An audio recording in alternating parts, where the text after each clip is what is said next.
আসসালামু আলাইকুম। ওয়ালাইকুম আসসালাম। ভাই কেমন আছেন? জি আলহামদুলিল্লাহ ভালো। একটু দাঁড়ান, এটা কথা যে কাম্মু রাগ করলা? না, আপনার হাতটা দেখতে পারি? দেখেন। তুমি তো আজকে ফজর নামাজ পড়ো নাই, কথাটা সত্য না মিথ্যা? সত্যি। রাগ করলা? না, তো এখন তো জোহরের নামাজের সময় হয়েছে, চলো যাই নামাজ পড়তে। রাগ করলা?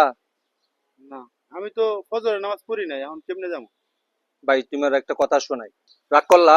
না। তো শোনো, তুমি যখন জোহরের নামাজ পড়তে যাবা, জোহর নামাজ আদায় কইরা তুমি ফজর নামাজ যে পড়তে পারো নাই, আল্লাহ তাআলার কাছে খানা চাইবা এবং কান্নাকাটি করে বলবা যে আল্লাহ, যেন পরের দিন সকালবেলা যেন আমি ফজর যেন আমার মিস না হয়। চলো তাহলে নামাজে। চলেন। রাগ করলা? না।